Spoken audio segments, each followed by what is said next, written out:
नमस्कार, रीवा 24 के आज के अंक में आपका स्वागत है। पहले डालते हैं एक नजर आज की प्रमुख खबरों पर। रीवा में फिर चली दिन दहाड़े गोली, 12वीं की छात्रा को बनाया गया निशाना। शौचालय निर्माण अभियान की खुली पोल, ससुराल में शौचालय न होने की वजह से पत्नी ने पति को छोड़ा। टैंक साफ करने गए 2 युवकों की हुई मौत, घटना के बाद मकान मालिक फरार। और रीवा नगर निगम का नया कारनामा, अतिक्रमण हटाने की वजह अतिक्रमण बढ़ाने में संलग्न कर्मचारी अधिकारी। इन खबरों को आगे हम विस्तार से देखेंगे। रीवा में एक बार फिर गोली चलने का मामला प्रकाश में आया है। इस बार 12वीं कक्षा की छात्रा को निशाना बनाया गया है। रीवा जिला अपराधियों का गढ़ बन गया है। यहाँ असलहे बड़ी आसानी से उपलब्ध हो जाते हैं। आए दिन कहीं न कहीं गोली चलने की घटनाएं आम हो चुकी हैं। आपसी वर्चस्व को लेकर तो अक्सर घटनाएं आती हैं, लेकिन आज रीवा में एक अलग ही मामला प्रकाश में आया है, जहाँ 12वीं कक्षा की छात्रा को गोली मारी गई है, जो उसके गले में लगी है। छात्रा का इलाज संजय गांधी अस्पताल में जारी है, जहां उसकी हालत गंभीर बनी हुई है। बताया जा रहा है कि वंशिका सिंह चाणक्यपुरी कॉलोनी की रहने वाली है। वहीं आरोपी की पहचान कर ली गई है, जिसका नाम आदर्श पांडे है और वो दुआरी का रहने वाला है। हालांकि आरोपी स्कूटी छोड़कर फरार हो गया है, जिसकी स्कूटी को पुलिस ने जब्त कर लिया है और आरोपी की तलाश जारी है।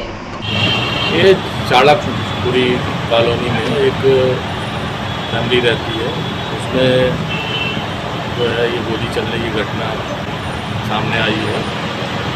तो एक बच्ची को उसके परिचित व्यक्ति ने भी दरवाज़ा खोला करके और उनको जो है फायर कर दिया था। उसके गले में गोली लगी हुई है और उसको हॉस्पिटलाइज के परिवारजन ने किया है। अभी उनसे पूछताछ चल रही है और एक टीम जो है संबंधित व्यक्तियों को पता लगाने के लिए तलाशने के लिए रवाना है। इस गाड़ी से स्कूटी से लड़का आया था, वो स्कूटी वगैरह जब्त हो गई है और पुलिस टीम लगी हुई है। शौचालय निर्माण को लेकर सरकार की पोल खुल गई है। रीवा जिले में ऐसा मामला सामने आया है, जिसमें पत्नी ने शौचालय न होने की वजह से ससुराल ही छोड़ दिया।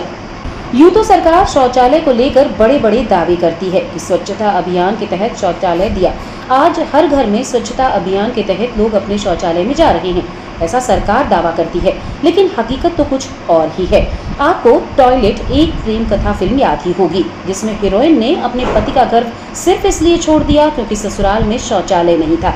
हालांकि वो फिल्म थी जिसको बनाने में सहयोग भी सरकार ने किया था, जो समाज में एक अच्छा संदेश भी देती है। इस बात से भी इनकार नहीं किया जा सकता है। लेकिन अब धरातल पर आते हैं और त्योंथर तहसील की ओर रुख करते हैं, तो पता चलता है कि रियल लाइफ में भी ऐसा ही कुछ हो रहा है, जिसको जानकर आपके होश उड़ जाएंगे। जी हाँ, चाघाट थाना क्षेत्र के आमो गांव की यह मामला है, जहां के रहने वाले प्रदीप मिश्रा, पिता रंगू मिश्रा, जिनकी पत्नी पिछले 2 महीने से मायके चली गई। जब ससुराल पक्ष उसे बुलाने पहुंचा, तब पत्नी ने यह कहकर वापस कर दिया कि जब तक ससुराल में शौचालय नहीं बनेगा, तब तक वो ससुराल नहीं आएगी। इसके बाद पीड़ित प्रदीप मिश्रा चाघाट थाने पहुंचे और अपनी पत्नी को वापस लाने के लिए एड़ियां रगड़ रहे हैं। प्रदीप का कहना है कि वो इंदौर में मात्र 10,000 की नौकरी करते हैं। ऐसे में शौचालय बनवाना टेढ़ी खीर है।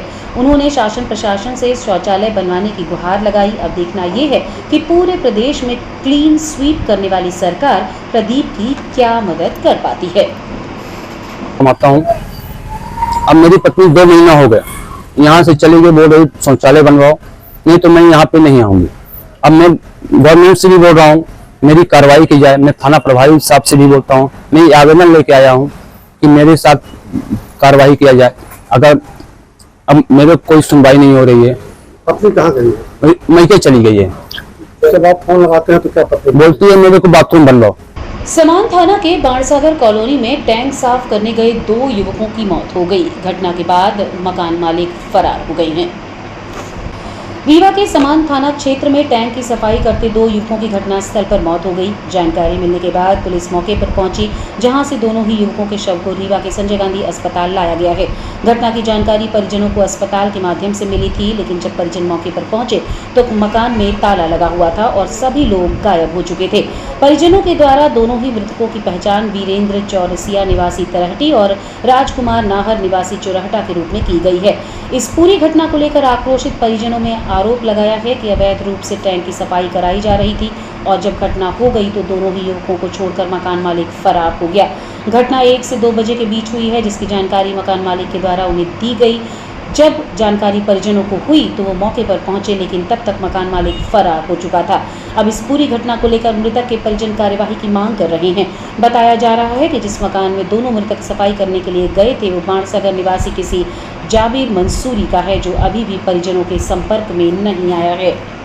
तो वाल्मीकि समाज के सफाई कर्मचारी हैं, ये गए हुए थे टैंक साफ करने और ये इलीगल था।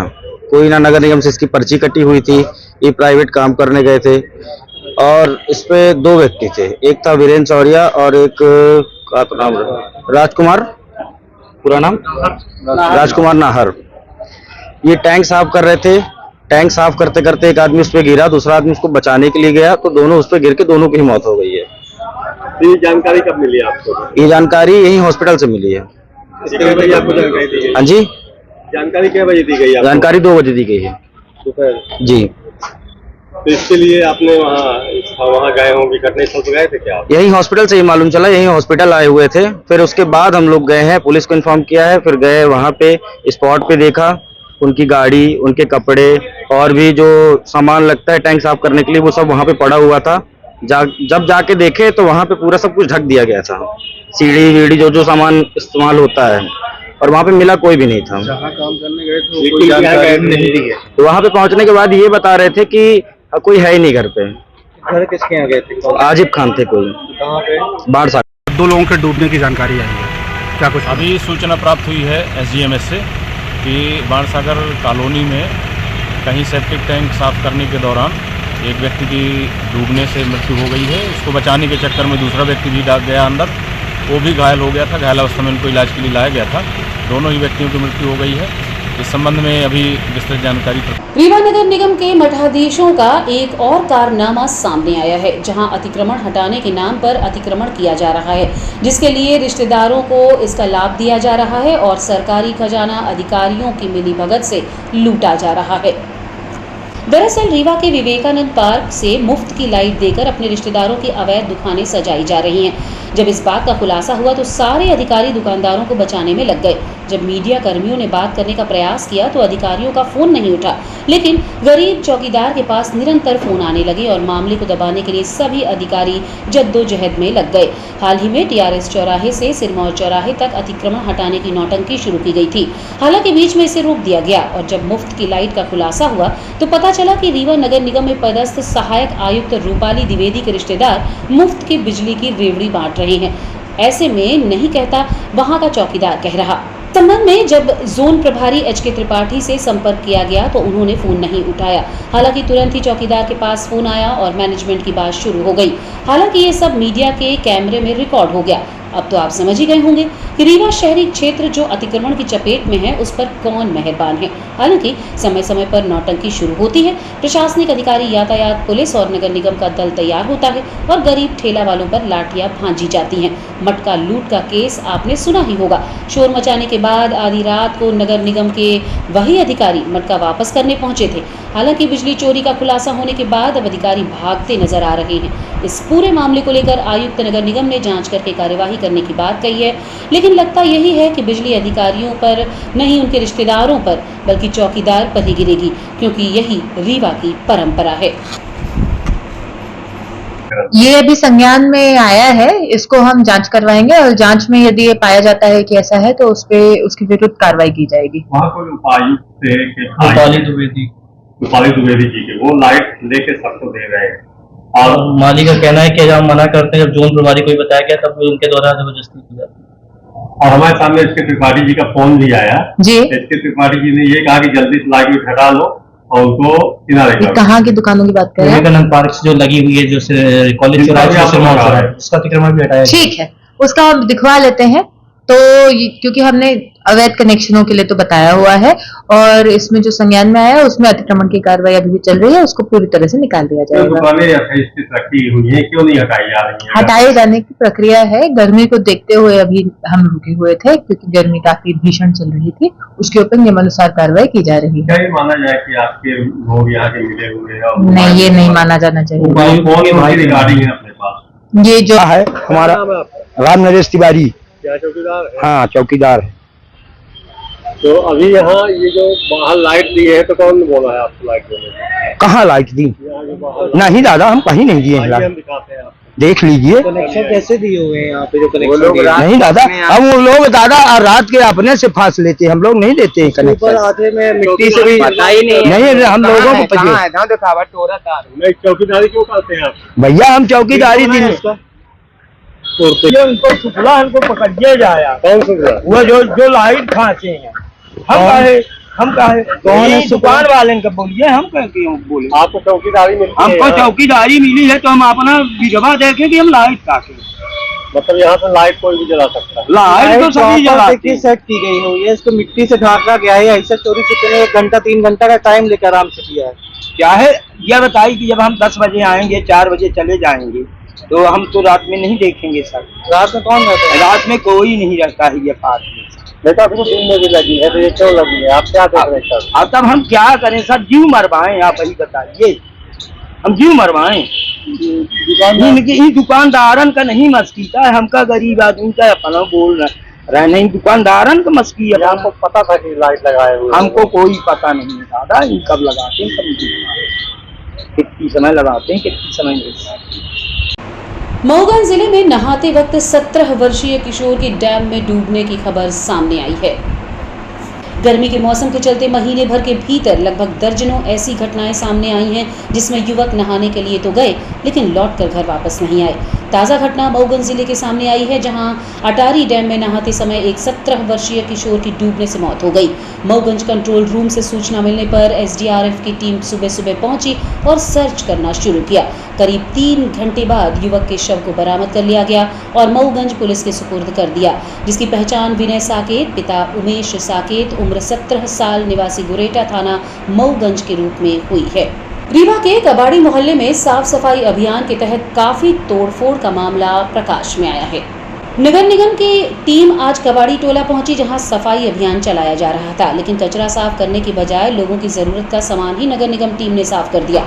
जी हां, दरअसल कबाड़ी टोला में उस समय लोगों को परेशानी का सामना करना पड़ा जब नगर निगम की टीम नाली साफ करने पहुंची और सफाई के नाम पर पटिया और पाइपलाइन तोड़ दी गई, जबकि ऊपरी कचरा हटा लिया गया और नालियां भी ठीक तरह से साफ नहीं हुई, जिसके बाद स्थानीय रहवासी परेशान नजर आए। उनका कहना है कि इस गरीबी की हालत में हमारे सामान की भरपाई भला कौन करेगा। मामले को लेकर हमने कबाड़ी टोला के कुछ लोगों से चर्चा की। कबाड़ी मोहल्ला ये क्या सफाई चल रही थी? सफाई चल रही, नाली की सफाई चल रही थी। क्या नुकसान कर दिया? ये पाइप वगैरह सब देख तो खुद ही रहे हैं। पानी वाली पाइप कितने पाइप टूट गए हैं? करीब 7-8 पाइप, सभी पाइप टूट गई है। आगे कोई सफाई नहीं की है। फिर पानी भरेगा? फिर पानी भरेगा, घर के अंदर जाएगा, यही पानी जाएगा, नाली का पानी जाएगा। क्या कहेंगे आप प्रशासन? अब हम क्या कहें भाई, उनका राज है, जो भी करें तो करते रहे, क्या करेंगे हम? नहीं कर रहे हैं, नहीं करेंगे, नुकसान कर दिए। नाली साफ करें कि पाइप तोड़े है पानी वाला, हम लोग कहाँ जाएं? पटिया भी फोड़ दिए, हम लोग कहाँ जाएंगे? लड़के बच्चे ना गिर जाएंगे साहब, नुकसान होगा। हमारा नुकसान कौन देगा? हम लोग गरीब मनई कहाँ पाएंगे? पानी नहीं भर पाएंगे। अब पानी कहाँ लेने जाएंगे साहब? नाली नहीं साफ हुई साहब, ऊपर कचरा निकाल लिए, बस हो गया, भाग दिए हैं। नाली नहीं साफ हो? नाली नहीं साफ हुई है, तोड़ ताड़ के चले गए। हाँ, तोड़ ताड़ के नुकसान करके चले गए। जितना वो साफ नहीं करे उतना हमारा लोग के नुकसान। मध्य प्रदेश में गोवंश तस्करी रोकने के संबंध में आज विश्व हिंदू परिषद के गोरक्षा विभाग ने मुख्यमंत्री के नाम ज्ञापन सौंपा है। विश्व हिंदू परिषद के कार्यकर्ताओं का कहना है कि पिपलिया मंडी में 47 ट्रक गोवंश बजरंग दल के कार्यकर्ताओं ने पुलिस के सहयोग से जब्त किए। पूरे मध्य प्रदेश में गोवंश की तस्करी कर महाराष्ट्र बंगाल ले जाकर तस्करी करते हैं। अभी तक गोवंश कभी भी दक्षिण से उत्तर की ओर नहीं गया। बैल किसानों के लिए है, न कि मांस मंडी के लिए। मध्य प्रदेश में लोकल स्लॉटर हाउस में गोवंश का वध कर लोकल मांस की दुकान में बिक रहा है।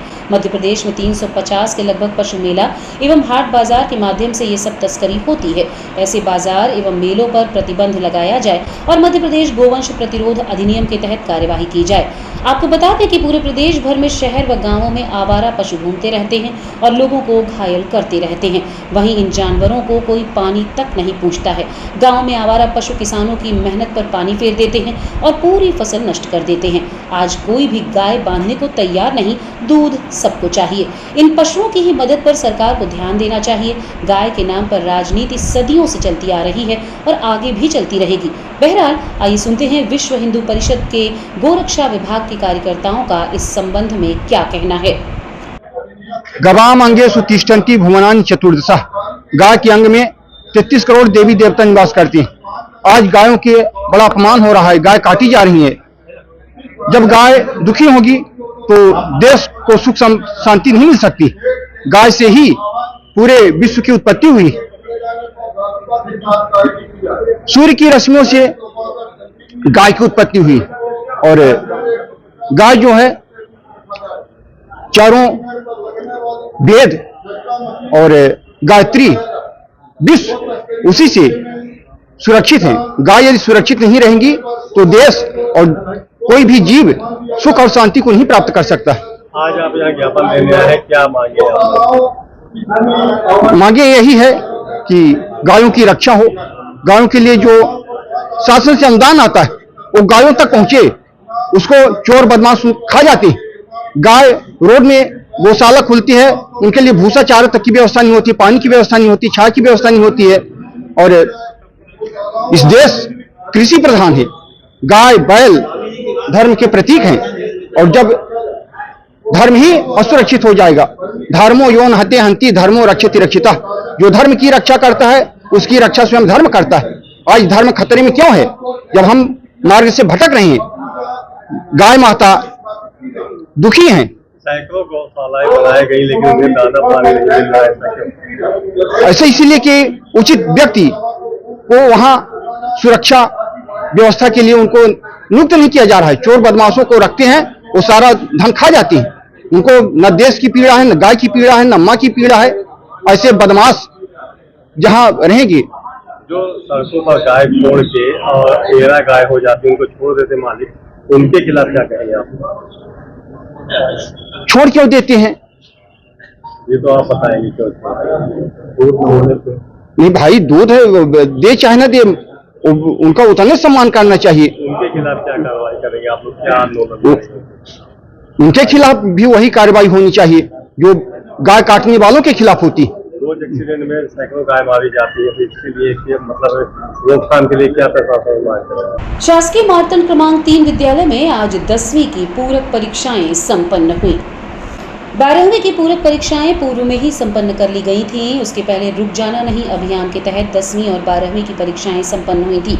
इसी कड़ी में आज कक्षा 10वीं की पूरक परीक्षाएं शासकीय मार्तंड क्रमांक 3 में संपन्न हुई। इस संबंध में केंद्राध्यक्ष ने बताया कि आज हिंदी का पेपर था और 18 में से 13 छात्र उपस्थित हैं, जबकि 5 छात्र अनुपस्थित रहे। आज हाई स्कूल में हिंदी विषय की पूरक परीक्षा है, जिसमें कुल 18 बच्चे दर्ज थे। 18 में 13 उपस्थित हैं, 5 बच्चे अनुपस्थित हैं। दिव्यांग बच्चे भी हैं, वो भी परीक्षा दे रहे हैं। मूक बधिर दिव्यांग बच्चे हैं। कितने लोग मूक बधिर? 9 हैं। 9 बच्चे मूक बधिर। हाँ। 13 में? हाँ। शिव प्रसाद गौतम, केंद्र अध्यक्ष। और रुकेंगे एक छोटे से विराम के लिए। आप बने रहिए रीवा 24 न्यूज के साथ। हड्डी जोड़ एवं रीढ़ रोग तथा स्त्री रोग एवं प्रसूति रोग का इलाज एक ही छत के नीचे। विघ्नहर्ता hospital and trauma centre, hotel landmark के पास, रतहरा, रीवा। डॉक्टर संतोष सोनी, पूर्व चिकित्सक, बॉम्बे हॉस्पिटल, मुंबई। हड्डी जोड़ एवं रीढ़ रोग विशेषज्ञ, छोटे चीरे एवं दूरबीन विधि द्वारा हाथ तथा पैर की हड्डियों का ऑपरेशन। गठियाबात, जटिल एवं बिगड़े हुए फ्रैक्चर का बेहतर इलाज करते हैं डॉक्टर संतोष सोनी। विघ्नहर्ता हॉस्पिटल ट्रॉमा सेंटर में ही स्त्री एवं प्रसूत रोग विशेषज्ञ डॉक्टर शैलजा सोनी भी उपलब्ध हैं, जिनकी देखरेख में नॉर्मल डिलीवरी, सिजेरियन ऑपरेशन एवं बच्चेदानी से संबंधित ऑपरेशन की बेहतर सुविधा। संतानहीन दंपत्ति तत्काल संपर्क करें। विघ्नहर्ता hospital and trauma centre, hotel landmark के पास, रतहरा, रीवा। सुविधाजनक एवं सफल इलाज हेतु आज ही संपर्क करें। विघ्नहर्ता hospital and trauma centre, hotel landmark के पास, रतहरा, रीवा। मोबाइल नंबर 7828781983 अथवा 8462956774 पर। के शासकीय आदर्श विज्ञान महाविद्यालय के वनस्पति शास्त्र विज्ञान विभाग में आज जल संरक्षण विषय पर एक कार्यशाला का आयोजन हुआ। शासकीय आदर्श विज्ञान महाविद्यालय में शासन के आदेशानुसार जल संरक्षण पखवाड़ा मनाने के आदेश पारित हुए थे, जिसके अंतर्गत आज महाविद्यालय के वनस्पति शास्त्र विज्ञान विभाग में जल संरक्षण विषय पर एक कार्यशाला का आयोजन किया गया, जिसमें मुख्य वक्ता के रूप में आदर्श विज्ञान महाविद्यालय के भूगर्भ शास्त्र के प्राध्यापक डॉक्टर रविंद्र कुमार तिवारी रहे व कार्यक्रम में विशिष्ट अतिथि के रूप में विभाग के विभागाध्यक्ष डॉक्टर संजीव दुबे उपस्थित रहे। कार्यक्रम के मुख्य वक्ता डॉक्टर रविंद्र कुमार तिवारी ने अपने उद्बोधन में कहा कि आज हम सब ने विकास के नित नए सोपान गढ़े हैं, मगर आज हमारी धरती त्राही त्राही कर रही है, जिसके जिम्मेदार हम सब हैं। इसलिए आज जरूरत ये है कि हम सब मिलकर जल संरक्षण करें, क्योंकि पीने योग्य जल पृथ्वी पर लगातार कम होता जा रहा है। नदियां लगातार सूखती जा रही हैं, जिनके भयंकर परिणाम होंगे। अतः हम सभी अपने घरों से ही शुरुआत करें और कम से कम एक पेड़ अपने अपने शुभ अवसरों पर जरूर लगाएं। इसी वजह से हम पृथ्वी पर कम से कम एक पेड़ रोपेंगे। विशिष्ट अतिथि की आसंदी से बोलते हुए डॉक्टर संजीव दुबे ने कहा कि आज हमने कंक्रीट के जंगल तैयार कर लिए हैं और पेड़ों का खूब दोहन किया, जिससे पर्यावरण के साथ साथ जल स्तर का भी अत्यधिक क्षरण हो रहा है। इसे हमें बचाने के लिए युद्ध स्तर पर काम करने होंगे, जिसके लिए वृक्षारोपण वृहद स्तर पर करने की जरूरत है और न केवल वृक्ष को लगाने की बल्कि उसे पूरी देखभाल देने की भी जरूरत है, ताकि वो बचा रहे। कार्यक्रम की संयोजिका डॉक्टर आरती तिवारी ने कार्यक्रम का संचालन किया व आभार प्रदर्शन विभाग के डॉक्टर हिदायत उल्लाह खान ने किया। इस कार्यक्रम में डॉक्टर अभिलाषा श्रीवास्तव, डॉक्टर संतोष अग्निहोत्री, डॉक्टर प्रवीण द्विवेदी, डॉक्टर आशीष दुबे, फूलचंद्र चौधरी, विजय तथा वनस्पति विज्ञान विभाग के समस्त छात्र छात्राएं उपस्थित रहे। पानी की उपलब्धता करनी है, पानी का में उपभोग हम ज्यादा करते हैं, किंतु हमारे देश में पानी के जो एवरेज रेनफॉल है विश्व के कई देशों से ज्यादा है। समझिएगा, विश्व के कई देशों से ज्यादा है और जहां बैठे हैं रीवा वो भारत के औसत से ज्यादा है। और रुकेंगे एक छोटे से विराम के लिए। आप बने रहिए रीवा 24 न्यूज के साथ। Pentium point group of institutions, a key to success. जी हाँ, Pentium point group of institutions, जहां पर आपको मिलते हैं BA LLB 5 year full time programme, LLB 3 year full time programme bar council of India से मान्यता प्राप्त हैं। MBA के 2 year full time programme AICTE new Delhi से मान्यता प्राप्त हैं। Pentium point college of pharmacy D pharma 2 year full time program PCI New Delhi द्वारा मान्यता प्राप्त। पेंटियम पॉइंट टेक्निकल कॉलेज में स्नातक व स्नातकोत्तर की सभी पाठ्यक्रम संचालित हैं, जिनमें प्रवेश प्रारंभ है। हमारा कॉलेज कोड है P500। याद रखिए, सामान्य वर्ग BPL कार्ड धारकों को शिक्षण शुल्क में छूट व SC ST OBC छात्रों को मध्य प्रदेश शासन की नियमानुसार छात्रवृत्ति। आप संपर्क कर सकते हैं हमारे हेड ऑफिस में, जो है हेडगेवार नगर रेडियो कॉलोनी के सामने रीवा, और कॉलेज कैंपस में, जो है करहिया सिमरिया रोड और हरदी सिमरिया रोड रीवा में। अधिक जानकारी के लिए हमारे फोन नंबर पर संपर्क कर सकते हैं। हमारा फोन नंबर है 07662438035। मोबाइल नंबर पर भी संपर्क किया जा सकता है, जो है 9992084339।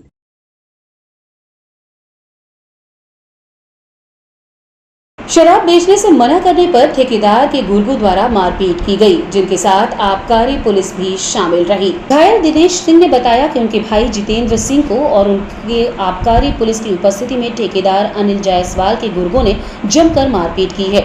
दिनेश ने बताया कि घटना के समय आबकारी विभाग के अभिषेक त्रिपाठी और अमित सिंह सहित एक महिला व अन्य कर्मचारी मौजूद थे, जिनकी मौजूदगी में ठेकेदार के बाउंसरों ने उनके साथ मारपीट की है।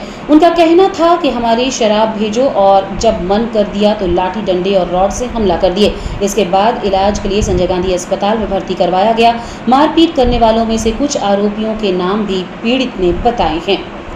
दिनेश सिंह, ये आपके साथ मारपीट हुई, आप लोगों के साथ कौन मारा? ये आबकारी विभाग थी। आबकारी विभाग वाले जी थे, और वो चंद्रपुर का ठेका है जायसवाल, अनिल जायसवाल का, उनके जो है बॉक्सर जो पाल रखे हैं, वो 3 गाड़ी से गए थे। जब माँ की गोली के समय आप ताली वाली मौजूद थे जी तो ये आपके ऊपर हमला की है, सामने चोट लगी, आपके साथी एक है उनसे भी चोट लगी है, जी। तो मतलब क्या आरोप क्या लगा रहे हैं? आरोप लगा ये रहे दारू मेरी बेचो, हमने बेचे से मना कर दिया तो गाली दिए, हमने कहा छोटा वाला भाई की गाली मत दो, तुम मारना चालू कर दिया, उसको मार के गिर गया मर दवा, तुम उसको भी मार दिए। तो आप ताली की कौन कौन अधिकारी थे वहाँ? अब शेख त्रिपाठी था, अमित सिंह थे और एक लेडीज थी, दो लोग और थे, उनका नाम मैंने देखा। तो इन लोगों ने क्या किया, बीच बचाव किया? कुछ नहीं किया, ये लोग खड़े सिर्फ खड़े होकर तमाशा देख रहे थे। आज हम लोग गिर गए तो गाड़ी स्टार्ट किए चले आए। तो ये लोग आए थे, आदमियों के साथ आए थे? जी, उन लोगों के साथ ही आए थे। तो आपके सर में गंभीर चोट आई है, उनसे भी आई है, तो इसकी रिपोर्ट की है क्या आपने? हमने थाने में की है तुरंत, फिर साहब नहीं थे, साहब मिले हमको वहाँ चौथर में जब डॉक्टरी हो रही थी, अभी तक कुछ किया नहीं गया उन लोगों के साथ। तो कौन कौन घायल हुआ है? बस दो भाई। क्या नाम है उनका? जितेंद्र सिंह और आपका? दिनेश सिंह। पुलिस ने अभी तक कुछ नहीं किया? कुछ नहीं सर। काहे से मार रहे थे आप लोग? हमको तो राड से मारे हैं। कितने लोग थे? 25-30 लोग थे सब। हमारे ट्रेन चले गए? जी, 2-3 लोग का नाम भी जानते हैं, उसमें वो दद्दा ओझा थे और एक का नाम मतलब सोनू जायसवाल था, प्रमोद ओझा थे और एक वो क्या कहते हैं उसका पुष्पराज जायसवाल। ढट्टन खुल गया था, बाकी सब भट्टे में थे। आज की खबरों में बस इतना ही। नई खबरों के साथ कल होंगे पुनः उपस्थित। अब दीजिए इजाजत, नमस्कार।